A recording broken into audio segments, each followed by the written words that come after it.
Doctor ortho, अब दर्द भी घुटने टेकेगा। नमस्कार, मैं कीर्ति भारद्वाज, चैनल 4 न्यूज राजस्थान पर आप सभी का स्वागत है। ऊंट को राजस्थान का जहाज यानी कि शिप ऑफ द डेजर्ट कहा जाता है। ऊंट रेगिस्तान के कठिन वातावरण, गर्म रेत और पानी की कमी के बीच मीलों का सफर तय करने में माहिर है। इसी वजह से ऊंट को यह संज्ञा दी गई है। इसके चौड़े गद्देदार पैर रेत में नहीं धंसते, जिससे ये रेगिस्तान में तेजी से भाग सकता है। लेकिन मौजूदा वक्त में राजस्थान का जहाज उसके अस्तित्व पर संकट गहराने लगा है। यही वजह है कि राजस्थान हाईकोर्ट ने राज्य पशु ऊंट की लगातार घटती संख्या को लेकर गहरी चिंता जताई है। अदालत ने इस मुद्दे पर सुनवाई के दौरान सख्त मौखिक टिप्पणी करते हुए कहा कि जिस ऊंट को बचाने के लिए संरक्षण कानून बनाया गया था, उसी के बाद उसकी संख्या तेजी से घटती चली गई।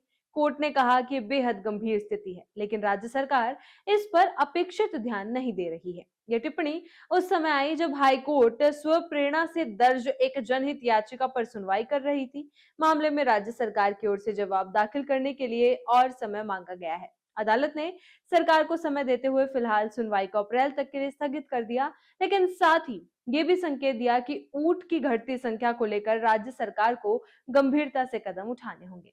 मामले में न्याय मित्र नियुक्त अधिवक्ता प्रतीक वासलीवाल ने अदालत के सामने ऊंटों की संख्या से जुड़े आंकड़े पेश किए, जिसने स्थिति की गंभीरता को उजागर किया। उसके अनुसार वर्ष 2004 में राजस्थान में ऊंटों की संख्या लगभग 7.5 लाख थी, लेकिन समय के साथ ये संख्या तेजी से घटती चली गई।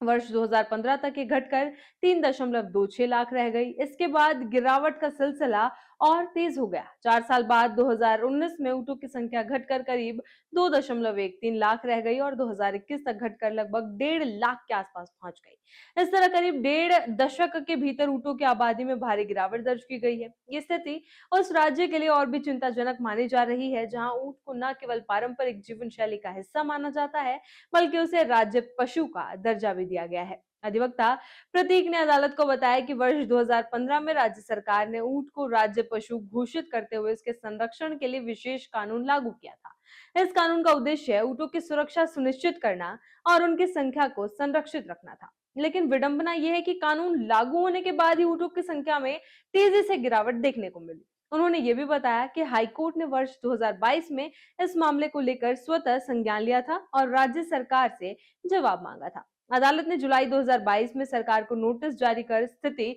स्पष्ट करने को कहा था, लेकिन तब से लेकर अब तक सरकार की ओर से कोई ठोस प्रतिक्रिया सामने नहीं आई है।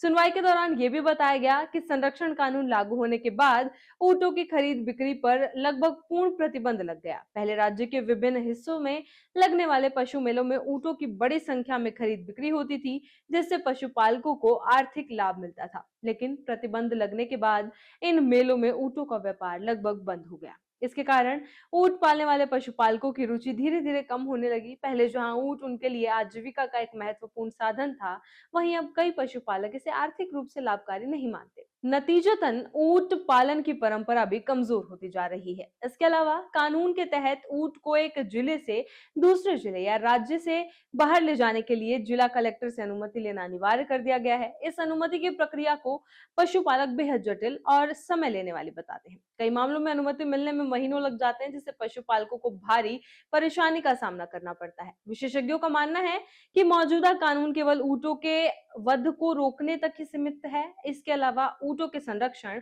और उनके आर्थिक उपयोग को बढ़ावा देने के लिए कोई व्यापक नीति तैयार नहीं की गई। चारागाहों की कमी एक बड़ी समस्या बनकर सामने आई है, जिससे ऊंटों के लिए पर्याप्त चारा उपलब्ध नहीं हो पाता। इस तरह की खबरों के लिए बने रहें चैनल 4 न्यूज राजस्थान के साथ। डॉक्टर ऑर्थो, अब दर्द भी घुटने टेकेगा।